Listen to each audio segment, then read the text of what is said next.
Good afternoon. My name is Kieran and I'm here with Jake Clark, and today we'll be going over sports and how it is a literacy. To begin, we're going to talk about sports history, and so the history of sports really started according to C. Roger Rees and Andrew Miracle's Education in Sports. It started, modern sports as we know it, in terms of education and how we look at it and how structured it is, started in the mid-19th century in Britain, and was then exported and adopted by other world powers, and it became very structured in terms of the way we see it, and really became an integral part of the educational system. And Rees and Miracle state that sports teaches values of sportsmanship and fair play, increasing athletes' educational aspirations while developing a sense of community, reducing dropout rates, and it gives poor and minority youth access to higher education. So the way we can look at that is in a lot of the ways we have team building and physical education programs in grade schools, going from middle school through high school. Obviously, there's a lot of sports being played there, which is supposed to teach those ideals and give them those opportunities that sports have to access, college sports through scholarships and things of that nature.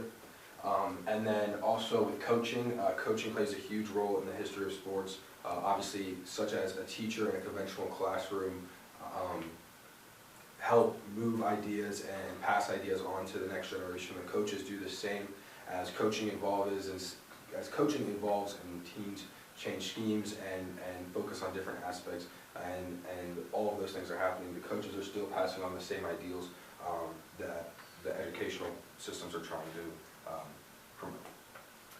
Okay, so what it means to become literate in sports. So today we're going to focus more on the skills that being literate in sports teaches you, such as teamwork, communication, mental and physical strength, accountability, and life lessons, and more importantly, culture. We're not going to focus on learning a specific sport or learning the rules of a specific sport and following that. More specifically, we're going to focus on the skills that it teaches, as I mentioned, such as like communication and strength abilities and mental strength, communication, and accountability. Culture is a big one because you have kids that come in from all different backgrounds, and it teaches you perspective, and you have to get along with other kids. We commonly see sports being active in young children's life, just because of the roles that it teaches. From the USDA.com, they found that 80% of adults think that youth sports teach life lessons, and 76% thinks that it strengthens the community. So obviously it plays a big role in just America and in daily life in first world countries. And lastly, it answers the question of, is it a wicked problem? It has discourse communities, which is one of the factors in if it is or is not a wicked problem or not. There's teams, fans, media, network, television, all these different discord communities that branch out and become more literate in sport, but Kieran will touch on that a little bit later. So in terms of, you explain why it is a literacy and what it does, and then in terms of what happens when you're not, in terms of sports literate, how does it affect or it doesn't appeal to the common person? So in a lot of different ways, sports offers the largest platform for a lot of individual growth and team growth in terms of educational systems. So by not participating in sports and learning what sports has to offer you, you really lose out on a big community of people. As if we look at Mount Union, over half the campus is an athlete or came to the school originally to be an athlete. You see that a lot in sports and how sports heavy cultured we are. So even with that culture, people who aren't necessarily sports literate or understand the values and even just necessarily the game itself, it really puts them in a category of their own. So there's a group of people conversing and all connecting about sports, and someone who isn't literate, you miss out on that because there are all those discord communities and those people who are very passionate about sports. And not that it's necessarily a bad thing if you miss out on it, it's just something that when you're in that arena or in that space that you can come into contact with problems.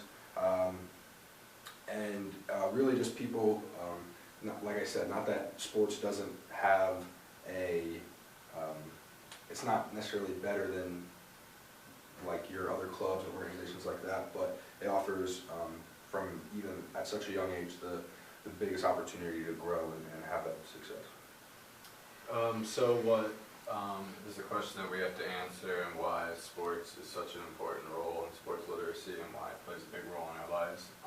I'll start with just here on campus. Obviously, our sports teams fund a lot of the buildings and a lot of the athletics here, and covers the whole athletic budget, basically just from football, basketball, volleyball alone.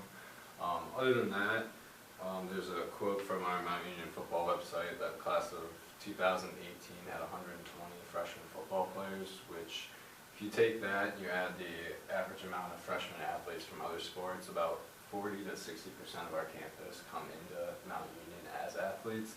And you can definitely feel on campus that there are sports cultures, the different teams here, and there's definitely a big sports feel around campus.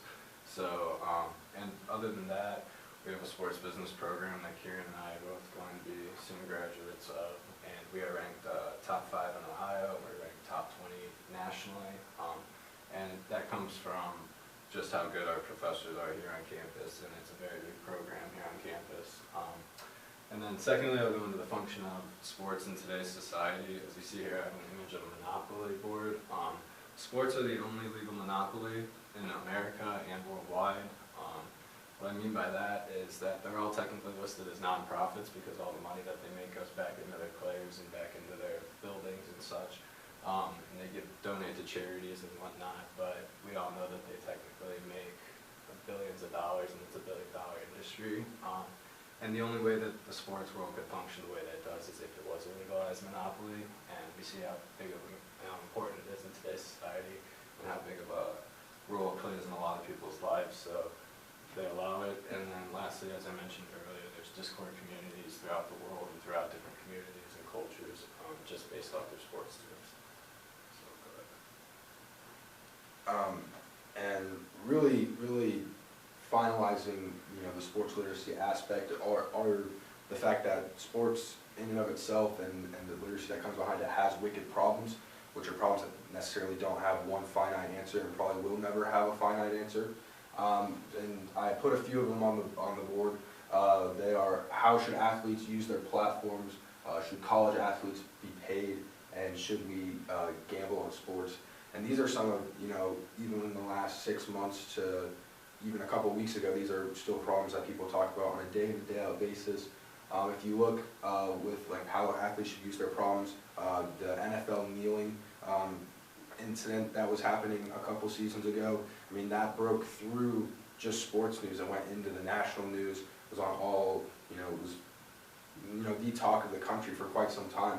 And if athletes should be able to use their platforms in a way to combat issues that they see, things like that. And there's a pro side and a con side for that, just as if college athletes should be paid or is the education enough, that debate, anyone who is even somewhat has any knowledge of college athletes understands, how big of an issue that was. And then even now with states legalizing sports gambling, there's always the issue of, trying to keep the integrity of the game. Some people like it, some people don't. So these are just some of the constant struggles that sports has going back and forth. And then even outside of that, those are all professional or semi-professional levels, but even at a school level, other programs are getting cut, but sports programs necessarily aren't. That's a problem, where's the answer to that? So it's interesting to see how, the communities really shape those viewpoints. And that is the end of the presentation. And then we'll have a discussion portion, yeah. But